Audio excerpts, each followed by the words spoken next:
Hey guys, and welcome to week 6 of this cycle. This is the last week of our cycle, and we will begin some retesting this week. So some of the things we did prior to the start of the cycle, we're going to be retesting this week. Next week we'll be transitioning, doing a little bit more testing, and then getting into a new cycle after that. So today is going to be 2 things we did at the very beginning a couple months ago. So it's going to be building up to a 1 rep max bench press. So we've been doing a lot of bench press, and so you should feel comfortable here. Again, some of you may have missed that. You started in the middle of the cycle, so you're setting a baseline. This is the type of stuff that we want to record over time. This tracks our progress, as well as it gives us percentages and numbers to train off of in future workouts. Okay, so a quick review of the bench press, and particularly building up to a 1 rep max.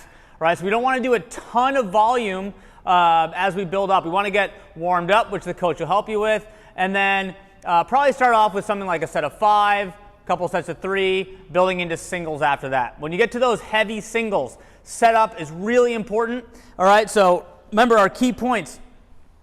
When we come under the bar, feet flat on the floor, driving down through the heels, tension in the hamstrings and the butt. You have that, keep that nice arch in your low back. Find your grip. All right, we talk about this every week. The grip distance, there isn't a perfect grip, but we like that just outside shoulder width, okay? But use whatever you've been training for the last few weeks. So when you set up, really squeeze that bar tight. When you squeeze the bar really aggressively, it will engage more muscles in your upper body. Okay, pressing through the heels, you come out of the rack, shoulders pulled back against the bench, big deep breath and hold your breath in, big lungs, and drive back out, okay? So again, warm up all those positions at sub-maximal weight, and when you get down to it, set up strong, big breath, be aggressive. Quick note for those spotting. When someone's performing a rep, particularly a 1 rep max, do not touch the bar at all unless they fail. We don't want, as an athlete, if someone touches the bar, you might question, oh, was that all me? Did you help me? So wait for them. Again, if the bar starts going back down, you step in and you just help them finish the rep, okay? From here, after you max out your bench press, you're going to retest, and for some of you, again, might be your first test, some pulling exercise. So this can vary from ring rows for beginners up to banded pull-ups, strict pull-ups, kipping pull-ups, whatever you did last time or whatever you'd like to test. This is something you should feel comfortable with. That's going to be your upper body pulling test. So hopefully you guys see some improvement on both of these today. Let's talk about our conditioning. Okay guys, our workout today is 14-minute time cap to do 21, 15, 9 reps of pull-ups and ring dips. And then after each set, you have to do 120 double unders. So let's talk about each movement.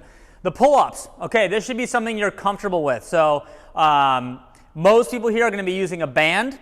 Just a quick review for those getting into using bands. We say basically if you're new at this, you haven't learned that kipping motion yet, start with an easy feeling strict pull-up. So I put the band over the post, I put it on one foot, okay, step my foot down, the band's in the center of my body, okay, and something that you can easily, particularly when you're warming up, get that full range of motion.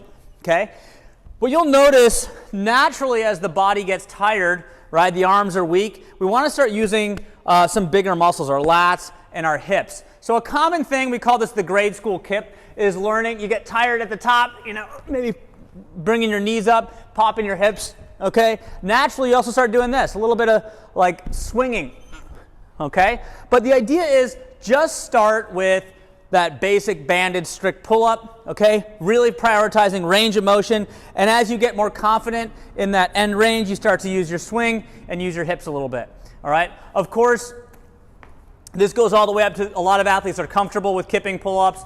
Some people are working on butterfly, but this is a fun workout, a classic rep scheme, 45 reps total to work on that pull-up strength.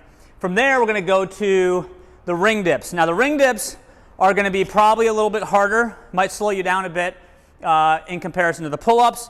So again, kind of how to use the band. I'm going to start with banded ring dips and then go over a couple options. So when you use the band, you do not need to attach it to the ring. All you have to do is take the band like this and put your hand over the top. on each side. Okay, like any rubber band that we use, the thicker the band, the more it's going to help you.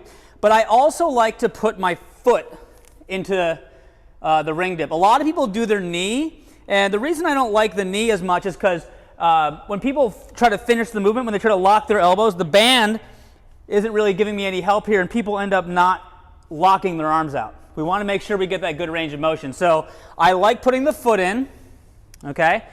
And I also like putting the foot in because a lot of people at the bottom need a little bit of support at the bottom of the ring dip. We want to make sure that the bicep touches the ring at the bottom, and at the top, I lock out my elbows, okay? So getting that good range of motion. If you notice my foot at the bottom, again, if you hit total failure or your shoulders aren't really strong down here, I get a little support and a little jump up, okay? If you're better, of course, you can stay off the ground the whole time, but just make sure that you get that good range of motion. Go down to a really tiny little band if you need. Also, the band helps hold the rings together. Once you come off the band altogether, the rings are much more wobbly. They run away from you, and you can start using that kip a little bit if you want. Same concept of all of our kips is using the hips in timing with our arms. So I lower down, and I kick back up. Okay, so that's a skill that you can start working on as you come off the band. All right, so if this is kind of hard for you and challenging, something else that we can always use is the bench or box dips. So a couple variations here. The easiest version is keeping your feet flat on the floor and your knees bent. So this is the easiest version. Okay, I get good range of motion. Notice my elbows are in, good lockout. I always want to keep my body close to the bench. The harder version is feet straight out in front, so locked knees, straight legs, okay? Same exact concept. Thing to avoid here is, you see often that people come away from the bench like that. So just make sure that you're staying close to the bench at the bottom and a good lockout, okay? So that's our pull-ups and our ring dips. Finishing off every round is those 120 double unders. So this is a decent number of reps. This will really get you winded. So always feel free to scale the number of double unders. We really like that version of putting a single jump in between your doubles. So if you do something like that, maybe cut the number in half. So you do 60 double unders, but you're putting singles in between. The goal is to keep the rope moving, right? Always focusing on, we always say chest up in the double under, keep the hands in, okay? Another approach to double unders, if you are hit or miss and you're just learning, is to just do as many double unders as you can for a period of time. So think maybe 2 minutes or so. Do as many double unders as you can each round and just see what you can get. Okay? Don't obsess over the number that you're getting. Just challenge yourself to perform each round. If you don't have double unders at all, you can do twice as many singles. So you do 240 single jumps. All right? That's our workout for today, guys. We'll see you tomorrow.